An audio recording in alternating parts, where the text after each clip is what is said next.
본문 말씀에 보면은 한 여인의 행위가 사람들에게는 비난을 받고 책망을 받는 일이었습니다. 그러나 예수님께서는 저가 내게 좋은 일을 하였느니라고 평가하셨고, 예수님은 크게 감동을 하셔서 앞으로 천하 어디에서든지 복음이 전해지는 곳에는 이 여인의 행한 일도 함께 전해져서 기념하리라고 하셨습니다. 얼마나 주님의 마음을 감동시킨 일이었을까. 그러나 사람이 볼 때는 책망할 수밖에 없는 일로 나타나고 있습니다. 평가의 기준이 달랐겠지요. 오늘 우리가 살아가는 데 있어서 우리는 주님의 마음을 감동시킬 수 있는 삶을 살아야 합니다. 사람의 비위를 맞추고 세속에 휩쓸려서 살아가는 그런 삶이 되어서는 아니 될 것입니다. 사순절 기간을 맞이해서 우리는 주님께 어떠한 감동을 드려서 주님께서 우리에게도 참 좋은 일을 하였다, 이렇게 말씀하실 수 있을까? 이러한 문제를 생각하면서 사순절에 임하는 믿음의 자세를 새롭게 고쳐보고자 하는 것입니다. 사순절이 뭔지 잘 모르는 분들이 많습니다. 우리 교인들도 잘 모르는 경우가 많으니까 안 믿는 사람이야 어떻겠습니까? 좀 유머입니다마는 전라도의 세 할머니가 앉아서 하시는 말씀이, 아니 예수가 죽었대야. 아니 어떻게 죽었대? 옷에 찔려 죽었다나? 예수가 누군디? 몰라. 우리 애기가, 며느리가 늘 하는 거 보니까 아버지 했었는 것이 아마 사돈어른인가 봐. 그렇게 합니다. 여러분, 사돈어른 돌아가신 기간인데 어떤 자세를 가져야 할까요? 여담입니다마는 주님의 십자가에 못 박히심에 대해서 우리의 감동은 어떤 감동을 가지고 있는가? 우리는 그 일에 대해서 평소 어떻게 생각하고 있는가? 안 믿는 사람이야 잘 몰라서 그렇게 말할 수도 있겠지만은 우리 신앙의 가장 중심은 주님이 나를 위하여 십자가에 죽으셨다고 하는 사실입니다. 주님이 잘못을 해서 죽으신 것이 아니에요. 실수를 해서 죽으신 것이 아니에요.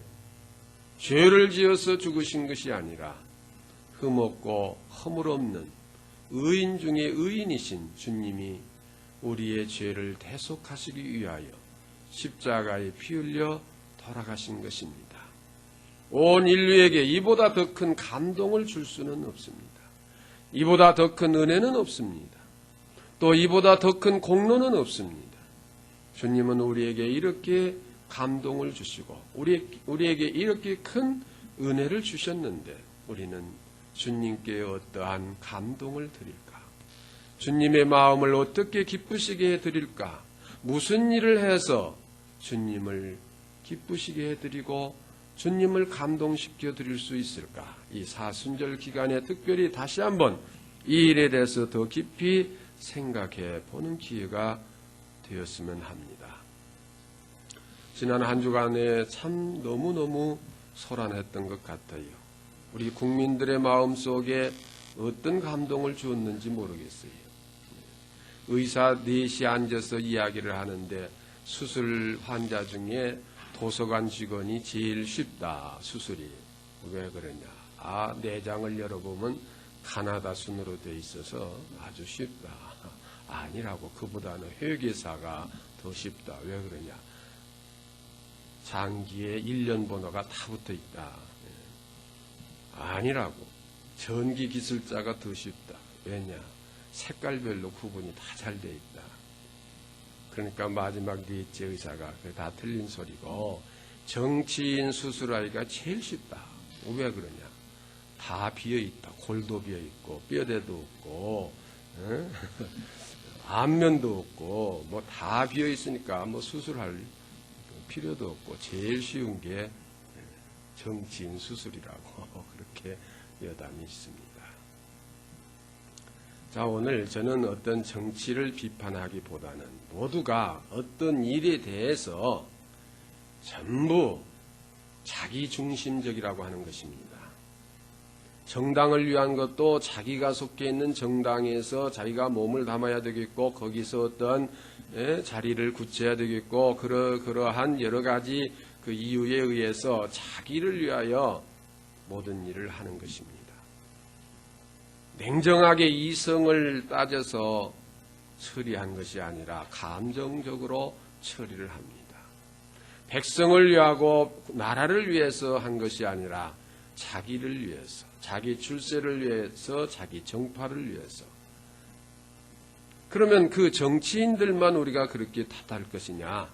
아닙니다. 오늘 우리 모든 사람들이, 우리 성도들도 마찬가지로, 아니 목사인 저 자신까지도 모두가 이기적으로 모든 일을 처리합니다. 내게 손해가 되느냐 안 되느냐, 내게 유익이 있느냐 없느냐, 그 기준으로 모든 걸 판단합니다. 내게 유익이 되는 방향으로 어떤 일을 처리할 때에는 그것으로 남을 감동시킬 수가 없습니다. 그것으로 잘하였도다고 하는 평가를 받을 수가 없습니다. 정말 내가 바쁘고 힘들고 어려워도 이 바쁜 중에라도 뭔가를 했을 때 그게 또한 남을 위해서 봉사했을 때 감동을 줄 수가 있어요. 내가 하고 싶은 거 모든 거 풍족하게 다 하고 여유가 있으니까 남을 좀 돕는 거, 그게 감동이 될 수가 없습니다.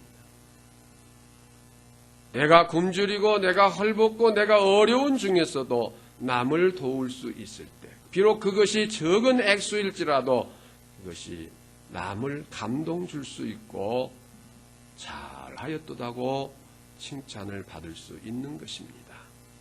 내가 건강해서 뭐든지 잘할 수 있으니까 그저 봉사하는 그것이 아니라, 내가 약하고 힘이 없다 할지라도 그 약한 몸을 이끌고서라도 최선을 다해서 봉사할 때에 감동을 줄 수가 있는 것입니다. 저는 말씀을 준비하면서 제가 지내온 과정 속에서 나를 감동시킨 몇 가지를 생각해 보았습니다. 중학교를 들어가지 못할 때에, 등록금이 없어서 들어가지 못하고 있을 때에 친척께서 등록금을 대주신 거, 비록 얼마 안 된 금액이었지만은 평생 잊을 수 없는, 내게 감동을 주는 그러한 사건이었습니다. 그분이 많아서가 아니고 또 그 시대에 그렇게 남을 잘 도울 수 있는 그런 형편도 아니고, 그렇지만은 저에게 그런 도움을 주신 거 참 평생 잊을 수 없는 감동입니다. 중학교 친구들 다 잃어버리고 이름도 얼굴도 기억이 안 나는데 유일하게 한 사람 제가 찾아서 그 사람과 늘 교제를 합니다. 제가 어렵게 지낼 때에, 노트 한 권 제대로 사서 쓸 수 없는 그런 어려운 때에, 지금으로 말하면 이 복사용지, A4 용지 같은 그 종이를 한 100장쯤 이렇게 한 묶음을 저에게 준 것이 그 당시 제게는 얼마나 감동적이었는지 몰라요. 그 감동이 오늘까지 잊혀지질 않습니다. 그분의 아들이, 딸이 어제 결혼을 했는데, 사실은 어저께 저희 집안의 조카도 결혼을 하게 됐는데, 제가 집사람에게 그랬어요. 내가 집안 조카 결혼식에는 못 가도 그 친구 그 자녀 결혼식에는 거기를 가야 되겠다고 그렇게 결정을 했습니다. 그런데 마침 이제 부산에 상가에 가야 됐기 때문에 모든 걸 취소하고 부산을 다녀왔습니다마는, 그 종이 몇 장이 값으로 따지면 옛날이나 지금이나 그 몇 푼어치 안 돼. 노트 한 권 값인데 그것이 저에게 평생 잊을 수 없는 감동을 주었습니다. 그리고 오랜 몇십 년 동안 서로 흩어져서 알 수 없었지만은 제가 이렇게 저렇게 수소문을 해서 그를 찾아서 그에게 최선을 다하려고 하고 또 그렇게 지내고 있습니다. 또 고등학교 시절에 한 반 친구가 나이는 저보다 한 2살 많아요. 제가 시험을 보러 저 멀리 가야 되는데 교통비나 여러 가지 비용이 없을 때에 나를 데려다가 자기 집에서 재우고 식사를 잘 대접해주고 그때 2,000원을 제게 쥐어준 그 기억이 있어요. 아마 그 2,000원이 지금쯤 64년도니까 약 40년 전이죠. 지금은 한 20만 원 돈 되지 않겠습니까? 그분이 어른이고 사업가고 그런 위치에 있어서 나한테 2,000원을 준 게 아니고 같은 반 친구인데 저에게 그런 도움을 주었을 때, 근데 그때에 그가 풍부하고 뭐 부자로 잘 살고 그런 게 아니라 어떤 자기 나름대로의 생각에서 그런 도움을 준 것을 제가 잊을 수가 없어요. 역시 그분도 제가 잊어버리고 어디가 있는지 참 알 수가 없었는데, 이런 말씀 드리기가 좀 그렇습니다만은 뭐 수사기관에 있는 분에게 특별히 부탁을 해서 이런 분을 좀 찾아달라. 그렇게 해서 찾아가 봤더니 장로님이 돼서 교회 봉사를 아주 잘하고 있고, 그래서 가끔 우리 교회 몇 분도 본 적이 있을 것입니다만 제가 전주 쪽에 가면은 늘 찾아보는 장로님이었습니다. 과수원을 하는 장로님인데 시시때때로 철마다 또 지금 과일을 보내주고 있습니다. 잊을 수가 없어요. 그래서 제가 이런 얘기를 그때 그분에게 하면은 자기는 별로 기억이 안 난다고 그래요.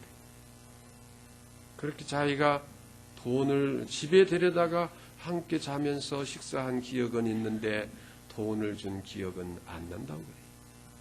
그러나 저는 분명히 기억하고 그 일들이 저에게 얼마나 감명을 주고 있는지 몰라요. 잊을 수가 없어요. 그러면서 제가 이제 생각해 보았습니다. 내가 주님께 이 한 생애를 살아오면서 어떤 감동을 주님께 드렸을까? 주님께는 별로 감동을 드린 것이 없는 것 같아요. 내게 주어진 사명을 내가 얼마나 충실하게 잘해서 주님을 감동을 시켰던가. 내가 주님을 위해서 얼마나 나의 시간과 나의 정열과 나의 모든 재능과 내 물질과 나의 모든 생애를 주님께 드려서 봉사했던가. 참 부끄러운 것뿐입니다. 여기 한 여인의 행한 행위는 사람들에게는 비판을 받고 있었으나 주님이 보실 때는 분명히 칭찬하는 일이었습니다. 내게 참 좋은 일을 하였도다. 앞으로 천하 어디에서든지 이 복음이 전해지는 데는 여인의 행한 일도 전하여 기념하게 되리라. 그 사건이 얼마나 중대하고 또 주님께서 얼마나 감동을 받으셨으면 이렇게 말씀하셨을까를 생각해 봅니다. 여러분 모두 다 경험하시겠지만 때때로 자녀들에게서 감동을 받을 때도 있지 않습니까? 철없는 자녀들이 뭐 코 묻은 뭐 과자라도 뭐 사탕 하나라도 엄마 드리겠다고 가져와서 줄 때 아이고 내 새끼 하면서 감동을 받죠. 그게 많아서가 아니에요. 커서가 아니에요. 그 아이의 마음, 그 어머니를 사랑하는 마음, 부모를 사랑하는 마음, 그 끈끈한 정, 이것이 부모의 마음을 감동시키지 않습니까? 우리가 하나님께 하는 일도 내가 재벌이 돼서 막 수천억 대의 헌금을 들여서 감동을 드리는 게 아니에요. 어떤 분은 새벽기도 한 번만 나와도 그걸로 큰 감동을 하나님께 드릴 수가 있어요. 목사가 감동받는데 하나님께서도 감동 안 받겠어요? 어떤 분은 아직 초신자고 참 믿음이 어린 것 같은데도 11조를 드려요. 참 그 11조를 받을 때는 너무 가슴이 찡하고 감동이 돼요. 막 1년 365일 한 번도 빠짐없이 1분도 늦임없이 새벽 기도를 꼭 참석했다 해서 감동을 드리는 것만은 아니에요. 엄청난 예물을 드려서 11조며 감사의 헌금이며 특별헌금이며 많은 돈을 드렸다고 해서 감동을 드리는 게 아니에요.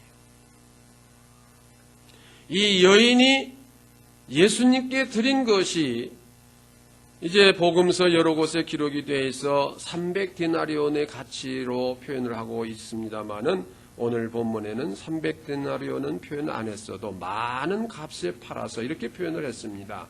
300데나리온이면은 한 1년 동안 장정이 벌어야 할 그런 금액에 해당이 됩니다. 그런데 이 여인이 이렇게 많은 값비싼 것을 한 번에 다 쏟아서는 안 되겠지 하고 한 절반만 부었다든지 조금 남기자고 했다든지 좀 주저주저 했다든지 그랬다면은 주님이 감동을 안 하셨을 거예요. 유대인의 관습으로서 손님이 오면은 그 머리에 우리로 말하면 우리가 화장품 이름은 뭐라고 그러죠?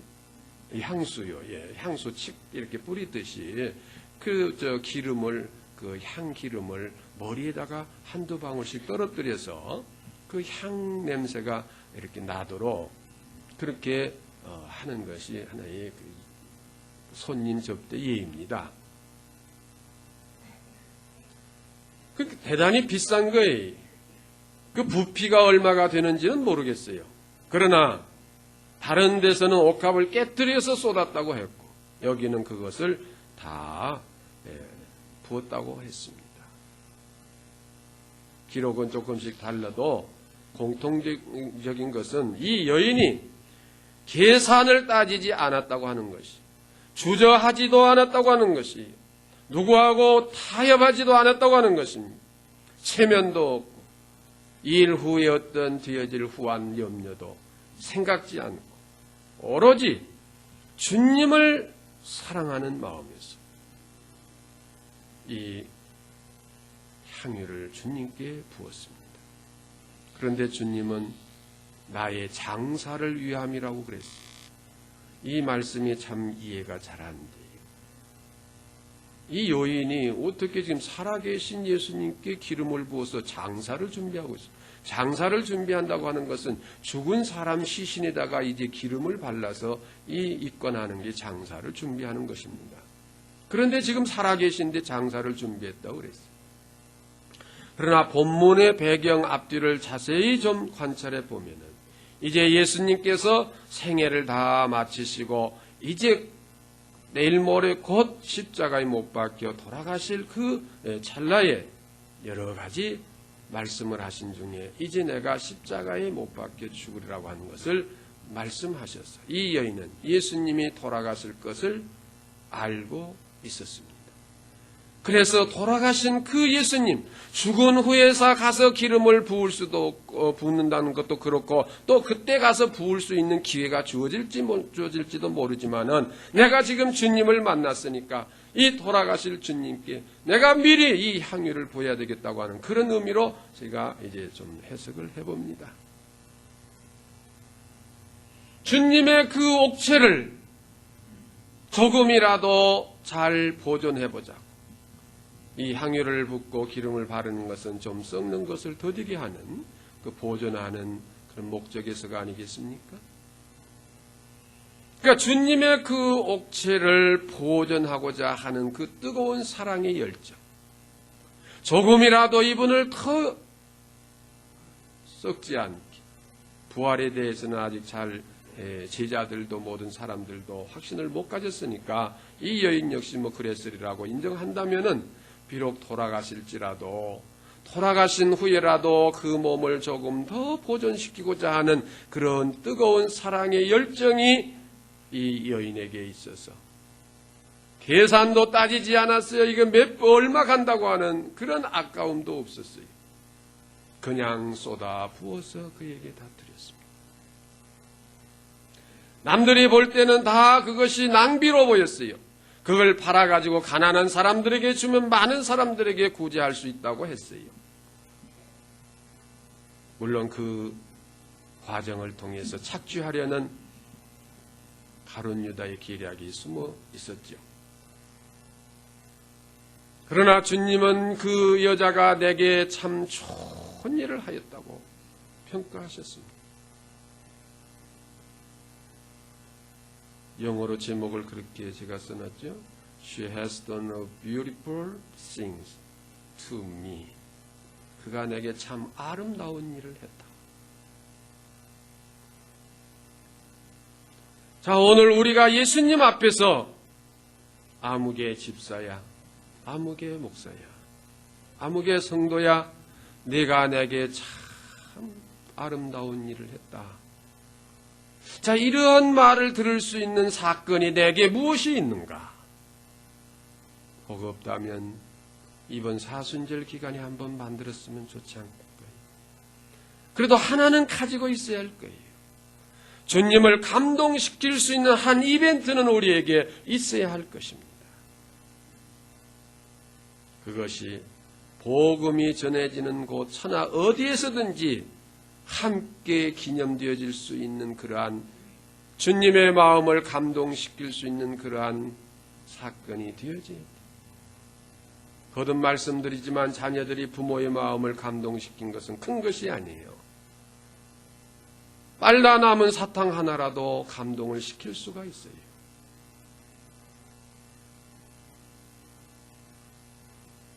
제가 우리 성희한테 얼마 전에 전화를 받았어요. 콩쿨 대회가 있는데 선생님이 교수님이 나가라고 추천을 해줬는데 교통비며 숙박비며 비용이 꽤 드는데 비용 때문에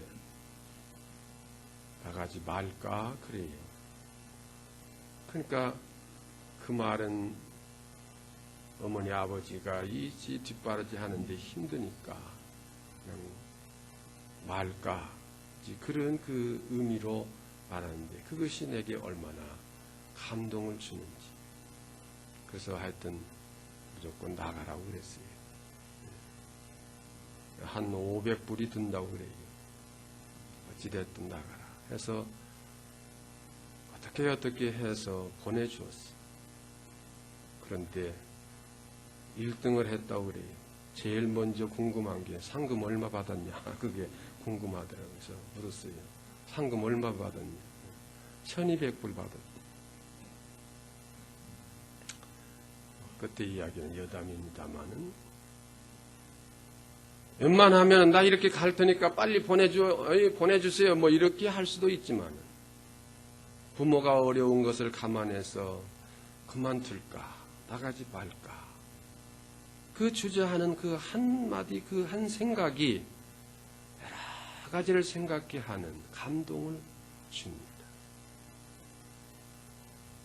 뭐 자식 자랑은 먼 병신 중에 하나라고 그러는데 이미 벌써 병신 소리 들었는데 뭐 병신 되면 얼마나 더 되겠어요. 어느 날 보약이 우리 한재가 집에 들어왔어요. 이게 무슨 보약이냐 그랬더니 우리 아이가 군대에서 받은 돈을 군대 봉급을 모아가지고 어머니가 아프다고 하니까 누구한테 부탁을 해서 보약을 지어서 보내달라고 집에다 얘기도 하고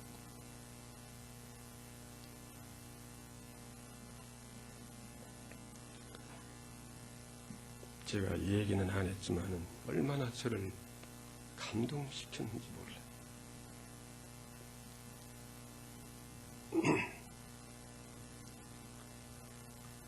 우리가 주님을 감동시키는 일을 해야 됩니다. 이 사순절 기간 여러분 어떤 일을 해서 우리가 주님을 감동시킬 것인가? 큰 것이 아닙니다. 우리의 중심입니다. 의롭게 살고자 하는 애타는 중심을 가지면 돈은 안 들어도 우리 주님의 마음을 감동시킬 수가 있는 것입니다. 부족하지만, 가진 건 없지만 주님을 위해서 일하고자 하는 그 뜨거운 열정은 주님을 감동시키는 것입니다. 탈무드에는 하나님을 웃기려면 고아를 웃겨라 그랬습니다. 불쌍한 사람 하나를 기쁘게 해주는 것은 하나님을 감동시키는 것입니다. 다윗은 하나님의 마음을 감동시켜서 목동이 임금이 될 수가 있었습니다. 요셉은 내가 이 악을 행하여 어찌 하나님께 득죄하리요? 젊은 나이에 여인의 유혹을 받으면서 이 믿음을 가졌을 때 하나님의 마음을 감동시켜서 애굽의 총리가 될 수 있었습니다.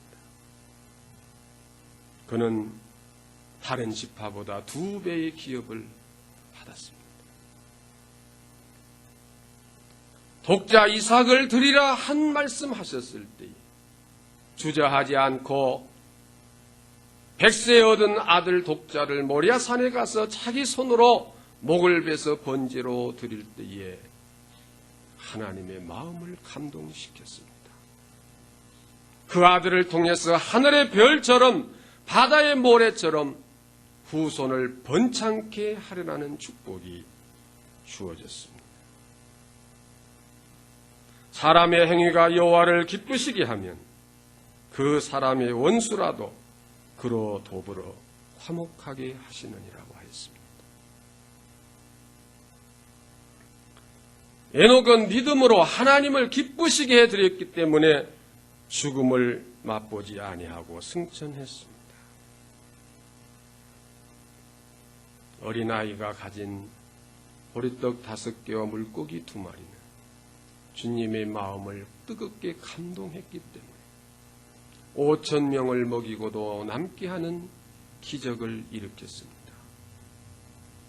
우리는 모두 다 주님을 감동케 할 수 있는 하나의 추억거리를, 하나의 이벤트를 만들어야 됩니다.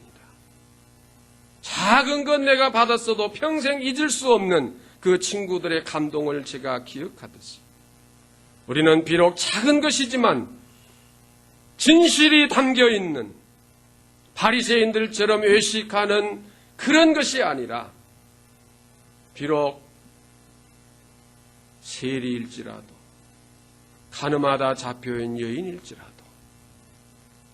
고개를 들지 못하고 회개하며 하나님 앞에 사죄하며 기도하는 그러한 중심. 이 옥합이 얼마나 비싼지 계산할 것도 없이 주님의 몸을 위해서 쏟아 부어준 이 여인처럼 주님을 뜨겁게 사랑하는 이 행위가 우리가 천국에 갔을 때에도 주님이 잊지 않고 기억하시며 그 한 가지 감동 때문에 모든 것이 다 눈 녹듯이 녹아져 버리고 우리의 모든 죄와 허물을 다 씻어버리고 세상에서 얼마나 수고했느냐 이제 나와 더불어 영원한 나라에서 영광을 누리자는 이 하나님의 축복하심이 우리 모두에게 함께 하시기를 주의 이름으로 축원합니다.